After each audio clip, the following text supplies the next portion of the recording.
My name is Sarah Chun, and I'm 28 years old. As I walked into that courtroom 3 months ago, I never expected my own sister to collapse when she saw me alive. The woman who had tried to have me murdered for my $5 million settlement was now hyperventilating on the defendant's table, her face drained of all color. "That's impossible," she whispered, staring at me like I was a ghost. "Well, Jessica, surprise, your little murder plot failed spectacularly, and now it's time to face the consequences." Before we dive into this wild journey of family betrayal, survival, and sweet justice, I want to hear from you. What do you think happened next when Jessica realized her plan had backfired? Drop your predictions in the comments below, and don't forget to hit that like button and subscribe because this story gets absolutely insane. Trust me, you won't want to miss how karma served my sister exactly what she deserved. Let's get into it. 6 months before that courtroom drama, my life looked picture perfect from the outside. I was working as a senior marketing coordinator at Davidson and Associates, a prestigious consulting firm in downtown Seattle. My apartment in Capitol Hill was modest but cozy, filled with plants and the artwork I'd collected over the years. I had a close-knit family, or so I thought, consisting of my parents, Robert and Linda Chen, and my younger sister Jessica, who was 25 at the time. Jessica had always been the golden child. She was effortlessly beautiful with her long black hair and delicate features that made everyone stop and stare. While I worked my way through college with part-time jobs and student loans, Jessica breezed through on our parents' dime, studying fashion design at a private art school. She had this way of making you feel special when she paid attention to you, but looking back, I realize it was all manipulation. Our parents owned a successful chain of 3 Chinese restaurants in the Seattle area, and they'd always made it clear that the business would eventually go to Jessica. "She has the creative vision," Mom would say. "And the personality for customer relations," Dad would add. I didn't mind. I loved my marketing career and had no interest in the restaurant business anyway.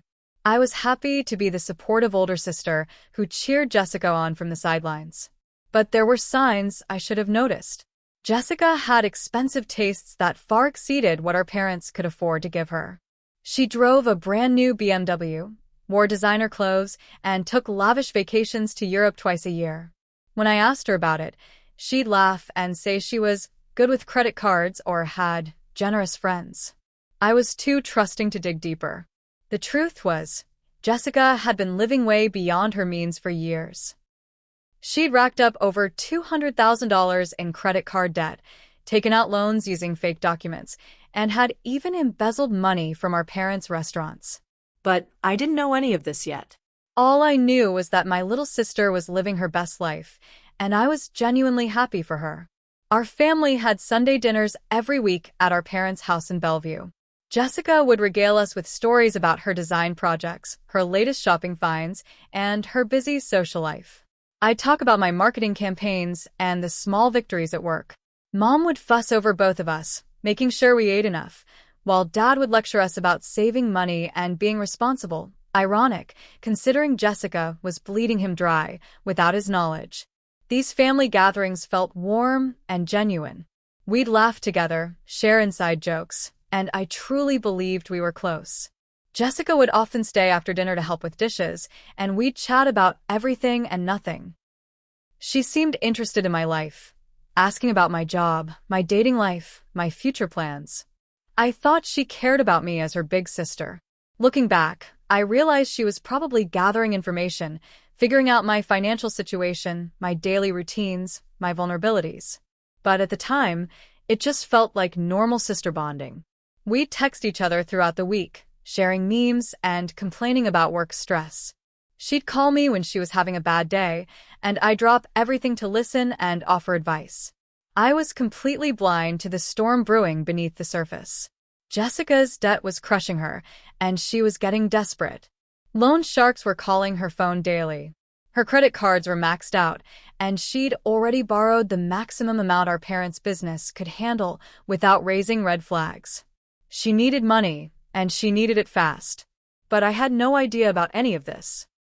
I was just Sarah, the reliable older sister with a stable job and a modest savings account, living my quiet life and believing my family loved me unconditionally. I had no way of knowing that Jessica saw me not as her beloved sister, but as an obstacle to her survival, an obstacle she was about to try to eliminate permanently. Everything changed on a Tuesday morning in March. I was sitting in my cubicle at Davidson and Associates, reviewing quarterly reports and sipping my usual coffee, when my phone buzzed. The number was unfamiliar, but the area code was local, so I picked up. "Is this Sarah Chun?" The woman's voice was professional but warm. "Yes, this is Sarah." "Miss Chun, this is Margaret Williams from Henderson and Associates law firm. I'm calling regarding the class action lawsuit against Meridian Pharmaceuticals. You were part of the settlement group for individuals who experienced adverse reactions to their medication Nexalin between 2018 and 2020. My heart started racing. I remembered taking Nexalin for my chronic migraines during that period. The medication had caused severe liver complications that put me in the hospital for 2 weeks and left me with ongoing health issues. I'd joined the class action lawsuit when my doctor recommended it, but honestly, I'd forgotten all about it. That was 3 years ago, and I'd assumed nothing would come of it. "Miss Chun, are you still there?" "Yes, sorry. It's been so long since I heard anything about the lawsuit." "I understand. These things take time to work through the courts. But I have some very good news for you. Based on the severity of your medical complications and the documentation your doctors provided, you've been awarded $5.2 million from the settlement fund." I literally dropped my coffee mug. It shattered on the floor of my cubicle, sending coffee splashing across my reports and keyboard. My coworkers looked over in concern, but I was too stunned to explain. "I'm sorry, could you repeat that number?" $5.2 million, Miss Chen. After legal fees and administrative costs, your net settlement will be exactly $5 million. The rest of the conversation was a blur. Margaret explained that I'd need to come in to sign paperwork, that the money would be transferred within 30 days, and that there would be tax implications to consider.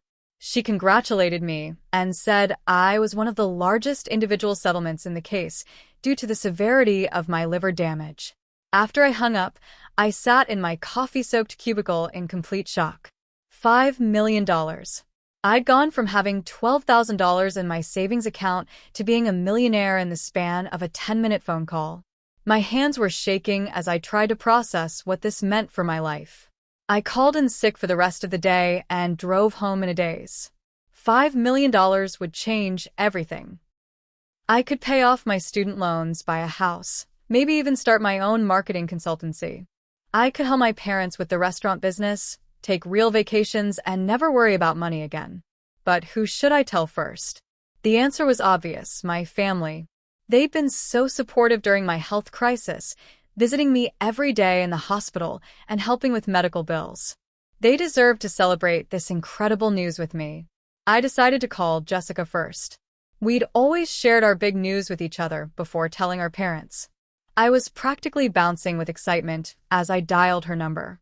"Sarah? What's up?" She sounded distracted, probably working on one of her design projects. "Jess, you're not going to believe this. I just got the most incredible phone call." "Oh yeah? What happened?" "Remember that lawsuit I joined a few years ago? The one against the pharmaceutical company for those migraine pills that messed up my liver?" There was a pause. "Vaguely." Why? "They just called me. Jess, I won. I won big." "What do you mean won big?" I took a deep breath. $5 million, Jess. After everything is said and done, I'm getting $5 million. The silence on the other end of the line stretched so long that I wondered if the call had dropped. "Jessica? Are you there?" "I'm here." Her voice had changed completely. Gone was the casual, distracted tone. Now she sounded focused, intense. $5 million? Are you sure?" "Completely sure." The lawyer explained everything. "It's because my liver damage was so severe compared to other people in the class action." "I can't believe it, Jess. I'm a millionaire. Wow." Another long pause. That's incredible, Sarah. Just incredible." Something in her tone made me hesitate. She didn't sound happy exactly. She sounded calculating. "Are you okay? You sound weird." No, I'm fine. I'm just shocked, you know? It's a lot to process." $5 million. The way she said the number sent a chill down my spine, though I couldn't explain why. I know, right?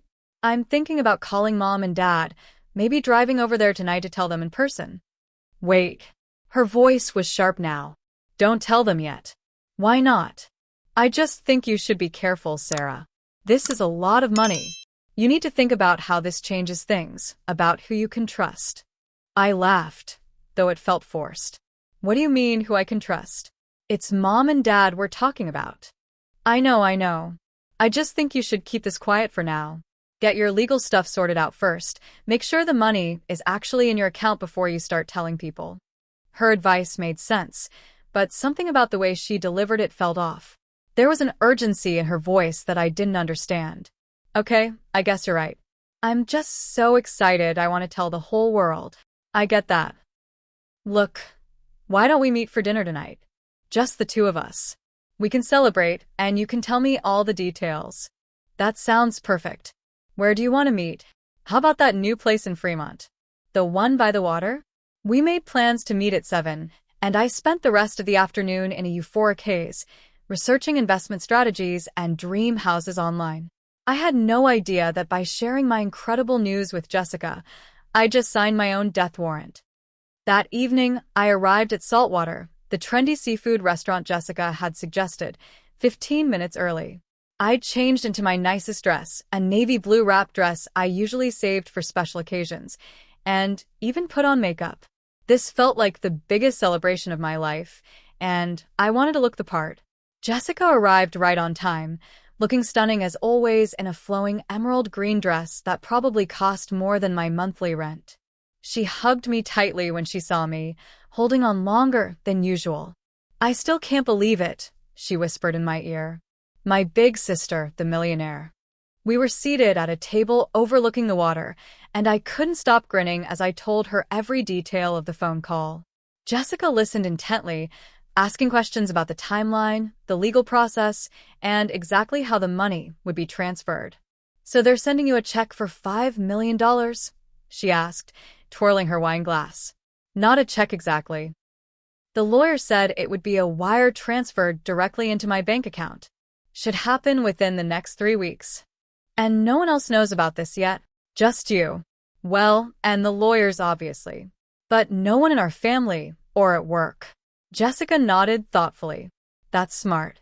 You really should keep this quiet until the money actually hits your account. You never know what could go wrong. Something about the way she kept emphasizing secrecy bothered me, but I pushed the feeling aside. She was probably just being protective. I've been thinking about what I want to do with the money, I said excitedly. First, I'll pay off all my student loans and credit cards. Then maybe buy a house, something with a garden. I could even help Mom and Dad expand the restaurant business if they want. That's generous of you. They've done so much for us growing up. It feels right to give back. I took a sip of my wine. And I was thinking maybe I could help you out too. I know you've been talking about starting your own fashion line.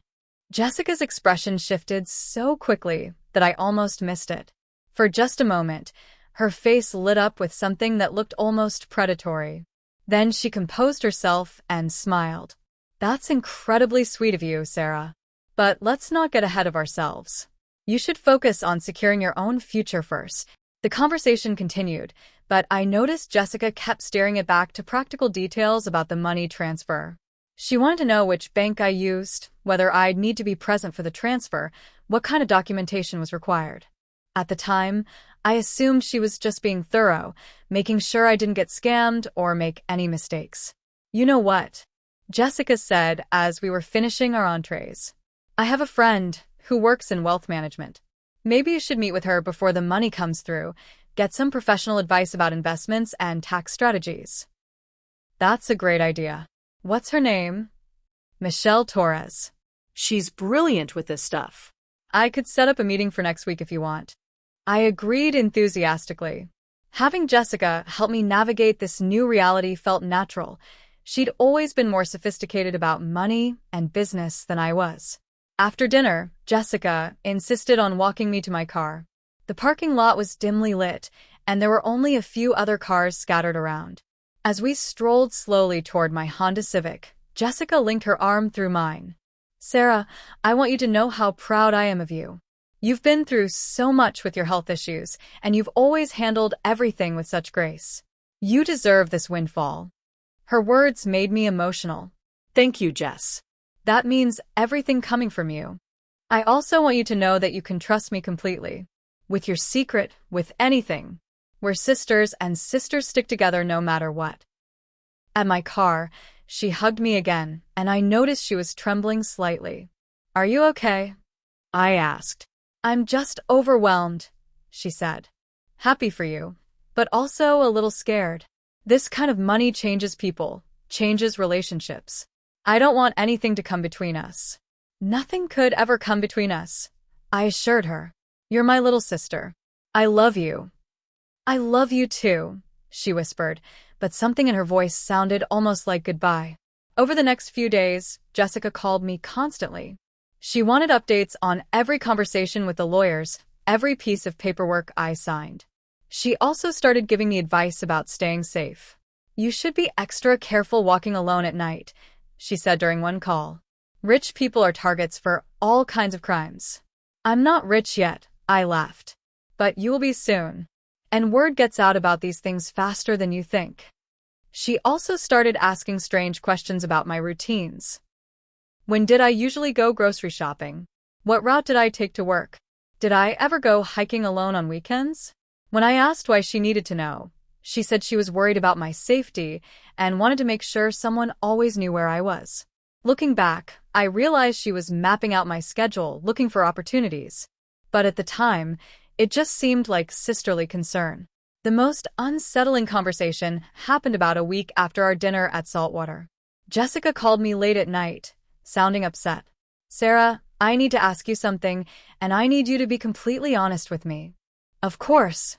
What's wrong? If something happened to you before the money came through, what would happen to the settlement? The question caught me off guard. What do you mean, if something happened to me? I don't know, like if you were in an accident or got sick again. Would the money just disappear? Jessica, that's a really morbid thing to ask.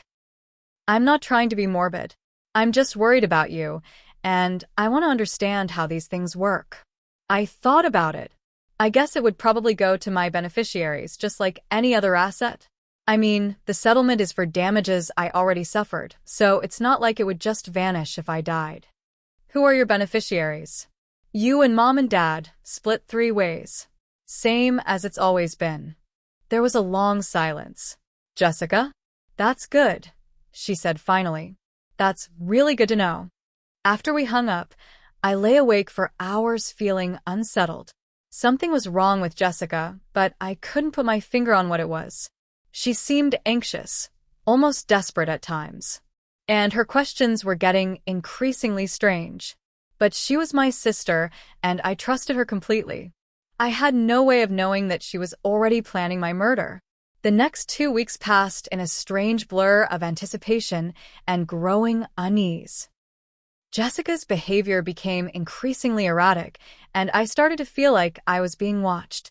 She would show up at my apartment unannounced, call me at odd hours, and ask detailed questions about my daily schedule that felt more like surveillance than sisterly concern.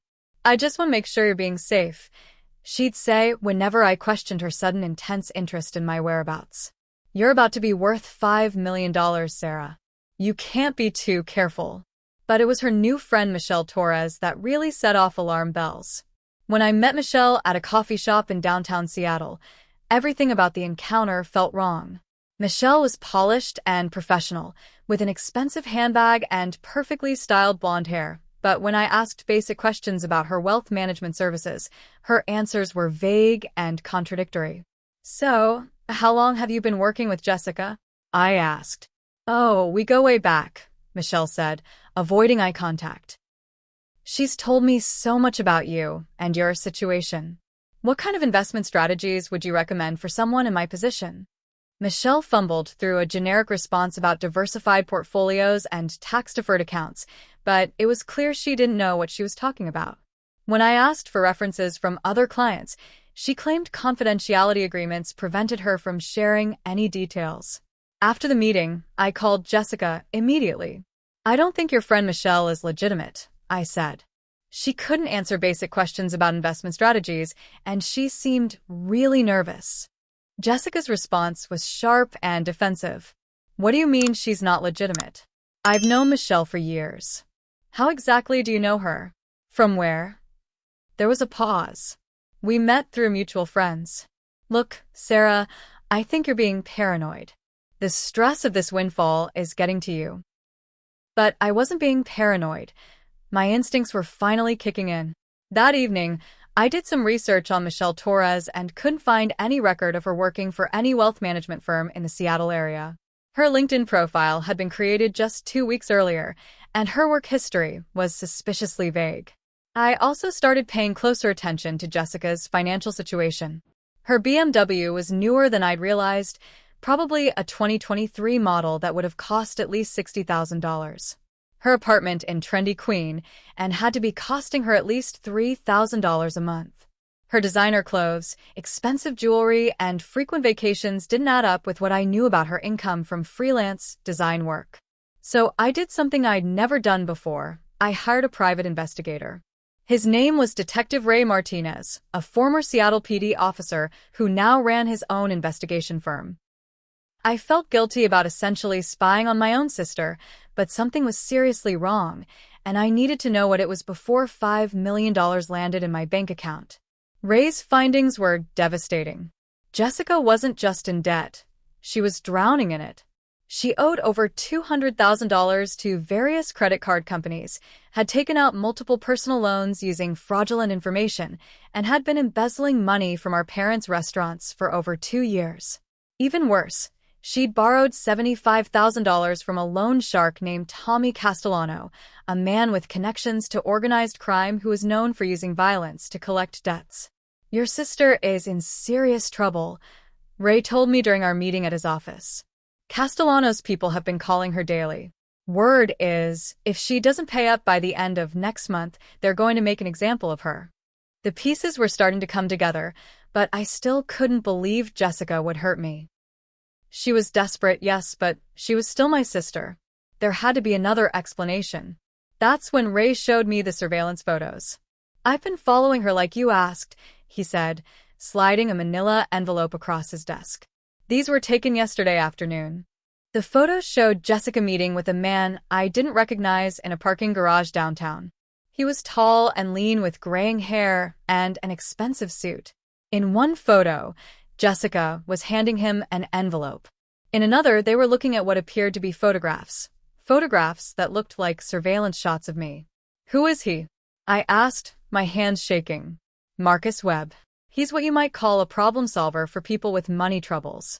Blackmail, insurance fraud, witness intimidation, and worse, if the price is right. I felt like I was going to be sick. You think Jessica hired him to hurt me? I think your sister is desperate enough to do whatever it takes to get her hands on that settlement money. And based on what I've learned about Marcus Webb's usual methods, I don't think she's planning to just ask you nicely for a loan. Ray leaned forward, his expression serious. Sarah, I need you to understand something. When people hire Marcus Webb, it's usually for one of two reasons. They want someone disappeared permanently, or they want it to look like an accident. Given that you're worth more dead than alive to your sister right now. He didn't need to finish the sentence. I understood. That night, I sat in my apartment staring at the surveillance photos, trying to process the fact that my own sister, the person I'd trusted most in the world, was planning to have me killed for my settlement money. The Jessica who'd comforted me during my health crisis, who'd held my hand in the hospital, who'd told me just weeks earlier that sisters stick together no matter what, had hired a professional criminal to murder me. But I had an advantage Jessica didn't know about. I'd found out about her plan before she could execute it. Now I had a choice. I could confront her, I could go to the police, or I could let her think she was still in control while I gathered evidence and prepared my own countermove. I chose the third option. If Jessica wanted to play games with my life, then it was time for me to play games too. But unlike her, I wasn't planning to become a murderer. I was planning something much more satisfying. I was going to give my sister exactly the kind of public humiliation and legal consequences that someone who tries to kill their own family member deserves. The next phase of my plan would require careful timing, nerves of steel, and the help of Detective Martinez. But first, I needed to make Jessica believe everything was proceeding exactly as she expected. What do you think Jessica's next move was? And more importantly, how do you think I managed to survive what was coming next? Drop your theories in the comments. I have a feeling some of you might be able to guess the wild twist that's about to unfold. And if you're loving this story of family betrayal and survival, make sure you're subscribed with notifications on because part 6 is where everything hits the fan in the most dramatic way possible. The call came on a Thursday evening, just as Detective Martinez had predicted it would. Jessica's voice was breathless with fake concern when she told me about the amazing hiking opportunity she discovered. "Sarah, you have to come with me this weekend to Rattlesnake Ledge. I know you've been stressed about the money situation, and Michelle said hiking is the perfect way to clear your head before making big financial decisions." Of course Michelle was involved. I'd already figured out that Michelle Torres was actually Michelle Webb, Marcus's wife and partner in crime. The fake wealth management consultation had been reconnaissance, a way to assess my personality and routines to plan the perfect accident. I don't know, Jess. I'm not really in the mood for hiking right now. Come on, it'll be perfect. Just the two of us, like old times. We can talk through all your investment options while we walk. The trail is beautiful but not too challenging, and the view from the top is incredible. Plus, it's supposed to be a gorgeous day on Saturday. Every word felt like poison in my ears, but I forced enthusiasm into my voice. You know what? You're right. I could use some fresh air and sister time. What time did you want to meet? Ray Martinez had prepared me for this moment. We'd spent the last week setting up an elaborate counterplan that would expose Jessica's murderous intentions while keeping me safe. It was risky, but it was the only way to get concrete evidence of what she was planning. Saturday morning arrived gray and drizzly, typical Pacific Northwest weather that would make the hiking trail muddy and treacherous, perfect conditions for a staged accident. I met Jessica at the Rattlesnake Ledge trailhead parking lot, wearing the hiking boots and backpack Ray had specifically recommended. What Jessica didn't know was that the backpack contained a GPS tracker, a recording device, and a satellite phone that would work even in areas with no cell coverage. She hugged me when I arrived, and I had to fight the urge to recoil. This was the same person who'd taught me to ride a bike, who'd cried with me during our grandmother's funeral, who'd been my maid of honor at my college boyfriend's wedding proposal that never led to marriage. Now she was planning to push me off a cliff for insurance money. "Ready for our adventure?" she asked brightly, shouldering her own backpack. "Absolutely. Lead the way, little sister." The trail started easy enough, winding through dense forest with occasional glimpses of Mount Washington in the distance. Jessica kept up cheerful chatter about her latest design projects, our parents' restaurant business, and how excited she was that I was finally going to be financially secure. "You know, Sarah, I've been thinking about what you said about helping me start my fashion line," she said as we climbed steadily upward. "I really appreciate the offer, but I'm not sure it's a good idea to mix family and business." "Why not?" "I thought you'd be excited about the opportunity." "It's just things can get complicated when money is involved between family members. Look at how many families have been torn apart by financial disagreements." The irony was staggering. Here she was, lecturing me about family and money while literally planning to murder me for both. About halfway up the trail, we encountered another hiker coming down, a bearded man in his 50s wearing expensive gear who nodded politely as he passed. What Jessica didn't realize was that this was Detective Martinez in disguise, confirming that phase 1 of our plan was in motion. As we continued climbing, Jessica's demeanor gradually shifted. She became quieter, more focused, checking her watch frequently. When we reached a section of trail that ran along a steep cliff face with about a 200-foot drop, she suddenly stopped. "This is it," she said, pulling out her phone to take pictures. "Isn't the view incredible?" It was beautiful, in a terrifying way. Far below, I could see the rocky ravine where my body was supposed to end up. The trail here was narrow, maybe 4 feet wide, with loose gravel that would make it easy for someone to lose their footing or be pushed. "It really is amazing," I agreed, staying several feet back from the edge. Perfect photo opportunity. Jessica moved closer to me, ostensibly to take a selfie of us together. Come on, get closer to the edge. The lighting is perfect right here. My heart was pounding, but I forced myself to play along. This was the moment we'd been preparing for. I had to trust that Ray and his team were in position. Actually, Jess, I'm not crazy about heights. Could we maybe take the picture from back there? Her face tightened with frustration. Don't be such a baby. It's perfectly safe. Look, I'll hold on to you. She reached for my arm, and I saw something in her eyes that made my blood run cold. This was it. She was actually going to try to kill me right now in broad daylight on a public hiking trail. Jessica, what are you doing? What I have to do, she said quietly, her grip tightening on my wrist. I'm sorry, Sarah. I really am. But I don't have any other choice. What are you talking about? Let go of me. You don't understand. I owe people money, dangerous people. If I don't pay them back by next week, they're going to kill me. But if something happens to you before that settlement money comes through... She didn't need to finish. I understood perfectly. You're going to push me off this cliff for $5 million? It's not just about the money, she said desperately. They're going to torture me, Sarah. They're going to make it slow and painful. This way is better for both of us. Quick and clean for you, and I get to live. I couldn't believe I was having this conversation with my own sister.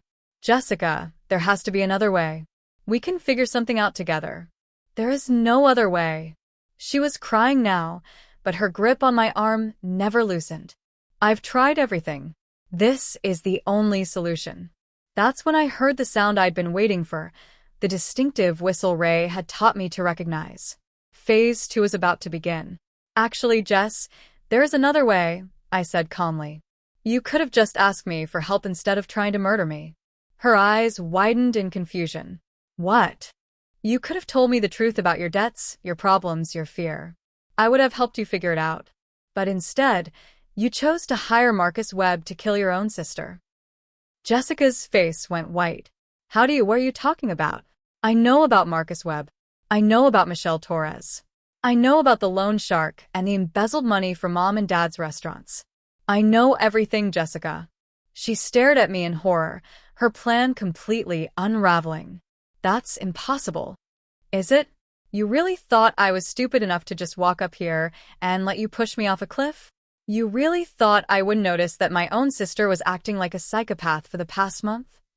Before Jessica could respond, Detective Martinez emerged from behind a cluster of trees, no longer in disguise, with his camera ready to document everything. Jessica Chin, he called out. I'm Detective Ray Martinez, and you're under arrest for conspiracy to commit murder.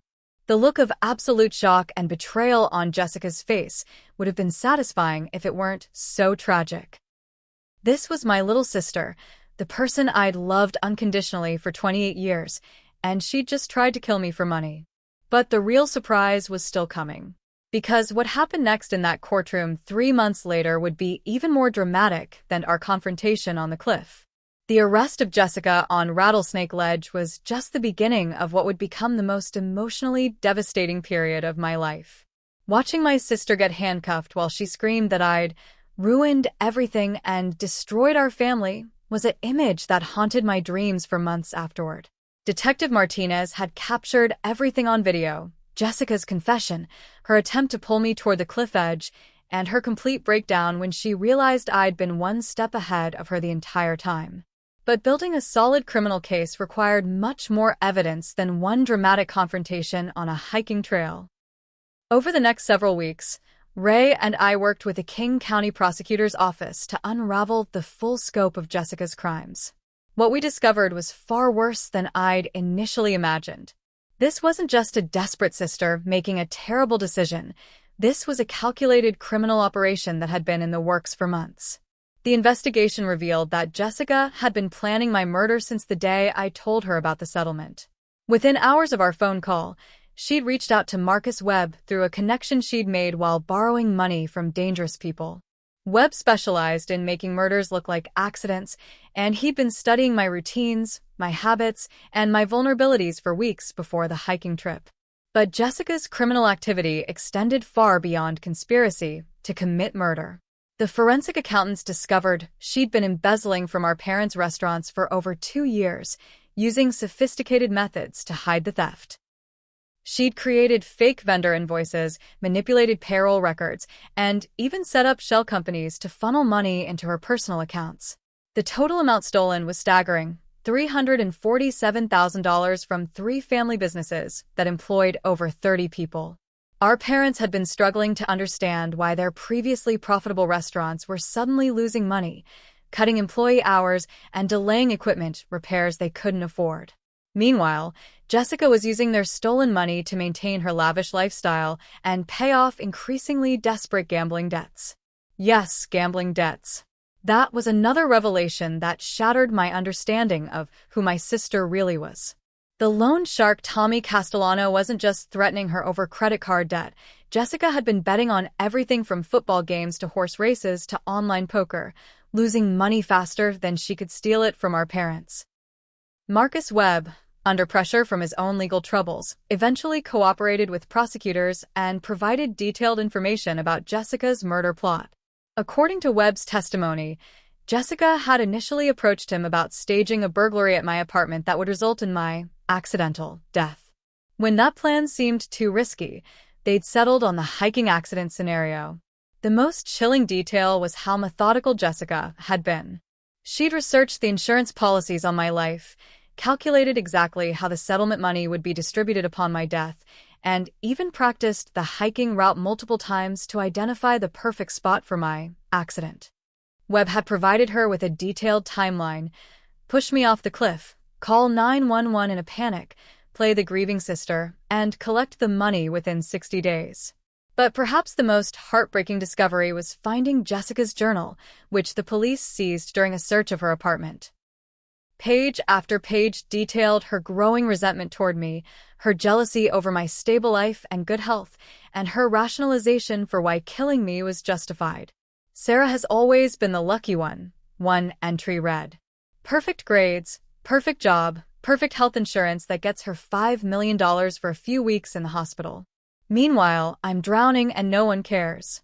She won't even miss the money. She's too simple to know what to do with it anyway. At least I'll put it to good use. Another entry, written just days before our hiking trip, was even more disturbing. It's not really murder if she doesn't suffer. A quick fall, maybe she'll be unconscious before she hits the rocks.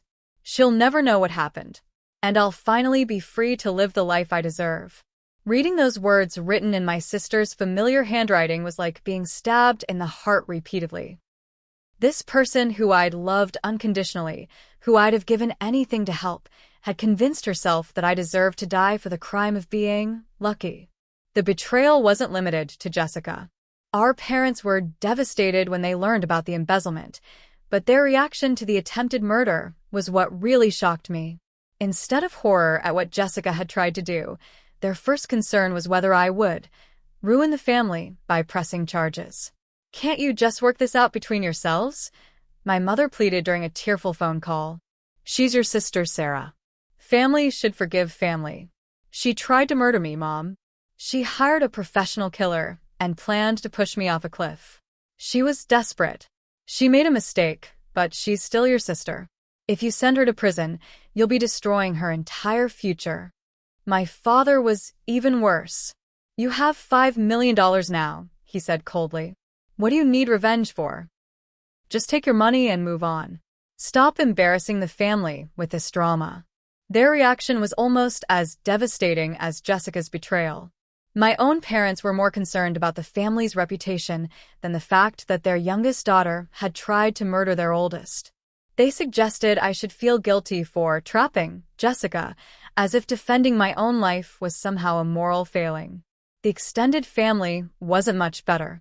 Aunts and uncles who had known me my entire life suddenly treated me like I was the villain in this story. At our cousin's wedding, which took place 6 weeks after Jessica's arrest, I was seated at a back table while family members whispered and pointed.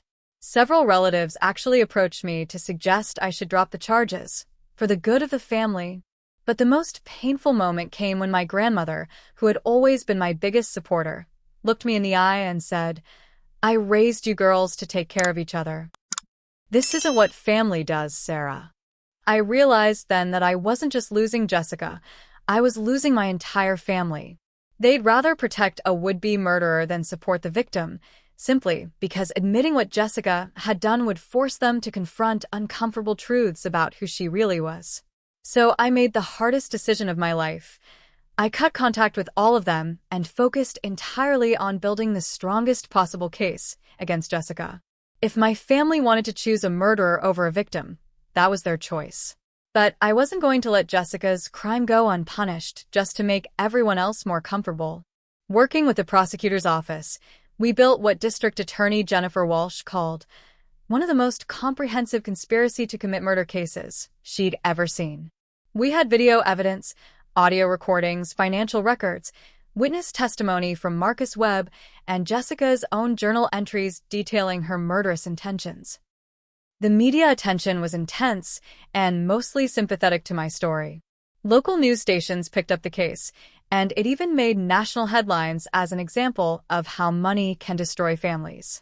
I did several interviews where I emphasized that this wasn't about revenge, it was about justice and protecting other potential victims from someone who had proven she was willing to kill for money. Jessica's defense team tried multiple strategies. First, they claimed she'd been coerced by the loan shark into planning my murder. When that didn't work, they argued she'd had a mental breakdown due to financial stress. Finally, they attempted to portray her as the real victim, manipulated by Marcus Webb into a crime she never would have committed on her own. None of it worked. The evidence was overwhelming, and Jessica's own words in her journal made it clear that she'd been the architect of the murder plot, not an unwilling participant. As the trial date approached, I felt a mixture of anticipation and dread. I wanted justice, but I also knew that testifying against my own sister in open court would be one of the most painful experiences of my life. What I didn't expect was that Jessica had one final surprise waiting for me, a surprise that would make our courtroom confrontation even more dramatic than anything that had happened on that hiking trail. The trial began on a cold Monday morning in November, exactly 8 months after Jessica's arrest. King County Superior Court was packed with media, family members, and curious onlookers who'd been following the case. I sat in the front row behind the prosecutor's table, wearing a simple black suit and trying to prepare myself emotionally for what was about to unfold. Jessica entered the courtroom in an orange jail jumpsuit, her once perfect hair now dull and unkempt, her face gaunt from months of incarceration. She looked directly at me when she sat down, and for a moment, I saw a flicker of the sister I'd once known. But then her expression hardened into the cold, calculating look I'd learned to recognize as her true face. The prosecution's case was methodical and devastating. District Attorney Jennifer Walsh presented the evidence piece by piece. The surveillance photos of Jessica meeting with Marcus Webb, the audio recordings from our hiking trip, the financial records showing her embezzlement, and most damning of all, excerpts from her journal read aloud in court. When they played the recording of Jessica confessing her murder plot on Rattlesnake Ledge, you could hear gasps from the gallery. Her voice, clear and unmistakable, admitting that she was going to kill me for my settlement money, was perhaps the most chilling piece of evidence I'd ever heard. "It's not just about the money," her recorded voice echoed through the courtroom. "They're going to torture me, Sarah. They're going to make it slow and painful. This way is better for both of us. Quick and clean for you, and I get to live." I watched the jury's faces as they listened to my sister casually discussing my murder like it was a business transaction. Several jurors looked physically ill, and one older woman was wiping away tears. Marcus Webb's testimony was equally damning. He described in detail how Jessica had approached him, how much she'd paid him, $25,000 up front with another $75,000 promised after my death, and exactly how they'd planned to make my murder look like a hiking accident. His matter-of-fact delivery made the whole thing even more horrifying. She was very specific about the timeline, Webb testified. She wanted it done before the settlement money hit her sister's account, so the inheritance would go directly to her instead. She'd calculated that waiting until after Sarah received the money would be more complicated legally. The defense's case was weak and desperate. Jessica's lawyer, a public defender named Robertson, no relation, despite the shared surname, tried to paint her as a victim of circumstances beyond her control. He argued that the loan shark's threats had driven her to temporary insanity, that she'd never actually intended to go through with the murder plot. But then they made a critical mistake. Against her lawyer's advice, Jessica insisted on testifying in her own defense. I'll never forget the moment she took the stand. She was wearing a conservative blue dress that our mother had brought her, and she'd managed to style her hair into something resembling her old polished look. For a few minutes, as she answered basic questions about her background and education, she almost seemed like the Jessica I'd grown up with. But when the cross-examination began, everything fell apart. Prosecutor Walsh was merciless but professional, systematically destroying every aspect of Jessica's defense. She confronted Jessica with her own journal entries, forcing her to read aloud passages where she'd written about how I deserved to die and how she'd finally be free after my murder. Miss Chun, in this journal entry dated March 15th, you wrote, and I quote, "Sarah is so naive, she actually thinks I care about her safety. Every question I ask about her routine gets me closer to the perfect plan. She trusts me completely, which makes this almost too easy." Does that sound like someone who is coerced into planning a murder? Jessica's composure cracked completely. You don't understand the pressure I was under. Those people were going to kill me. So you decided to kill your sister instead? It wasn't supposed to be real. I was just exploring options, trying to figure out what to do. You paid Marcus Webb $25,000 to explore options. I was scared. Scared enough to write detailed plans about pushing your sister off a cliff? Scared enough to practice the hiking route multiple times? Scared enough to research how quickly you'd inherit her settlement money? By this point, Jessica was sobbing uncontrollably, but Prosecutor Walsh wasn't finished. Miss Chun, I want you to look at your sister Sarah, who is sitting right there in the front row. Jessica reluctantly turned to look at me, her face streaked with tears and makeup. Can you explain to the jury why someone who was just exploring options wrote in her journal that Sarah was too simple to deserve $5 million? Can you explain why someone who claims to love her sister spent weeks planning the perfect way to murder her? I can't. I never meant. You never meant to get caught, did you, Miss Chin? You never meant for Sarah to find out about your plan. You fully intended to push your sister off that cliff, collect her settlement money, and spend the rest of your life pretending to grieve for the sister you murdered. Jessica completely broke down at that point, sobbing so hard she couldn't speak. The judge called a recess, but the damage was done. Any sympathy the jury might have had for her evaporated when they saw her unable to explain away her own written words about planning my death. The verdict came back after less than 4 hours of deliberation, guilty on all counts. Conspiracy to commit murder in the first degree, multiple counts of embezzlement, fraud, and racketeering. The judge sentenced Jessica to 25 years in prison without the possibility of parole for 15 years. As the bailiff led her away in shackles, Jessica turned back to look at me one final time. I hope you're happy, she said bitterly. You got your revenge. But this wasn't about revenge, it was about justice. And more importantly, it was about protecting other people from someone who had proven she was willing to kill family members for money. The settlement money had finally come through during the trial, all $5 million sitting safely in my bank account while Jessica sat in jail. I used some of it to repay our parents for the money she'd stolen from their restaurants, though they refused to speak to me afterward. I also established a scholarship fund for victims of violent crimes and donated substantially to organizations that help people escape domestic violence and family abuse. As for the rest of the money, I invested it wisely and used it to start fresh in a new city where no one knew my story. I changed my name, bought a house in Portland, and started my own marketing consultancy. It's been 3 years since the trial, and I've built a good life surrounded by people who choose to love and support each other instead of plotting each other's destruction. Jessica will be eligible for parole in 2037, when she's 42 years old. I hope by then she's had time to reflect on what she threw away, not just her freedom, but a sister who would have done anything to help her if she'd just asked honestly instead of resorting to murder. I still struggle with the trauma of discovering that my own family was willing to kill me for money. But I've learned that family isn't just about blood. It's about choosing to protect and care for each other. And sometimes, the family you create is stronger than the one you're born into. So here's my question for all of you watching. Have you ever had to cut ties with toxic family members who put money or reputation over your safety and well-being? How do you deal with people who think blood should excuse inexcusable behavior? I'd love to hear your stories in the comments below. Sometimes it helps to know we're not alone in dealing with family betrayal. If this story resonated with you, please hit that like button and subscribe for more real-life drama and justice stories. Share this video with anyone who needs to hear that it's okay to prioritize your own safety over family loyalty when someone proves they're dangerous.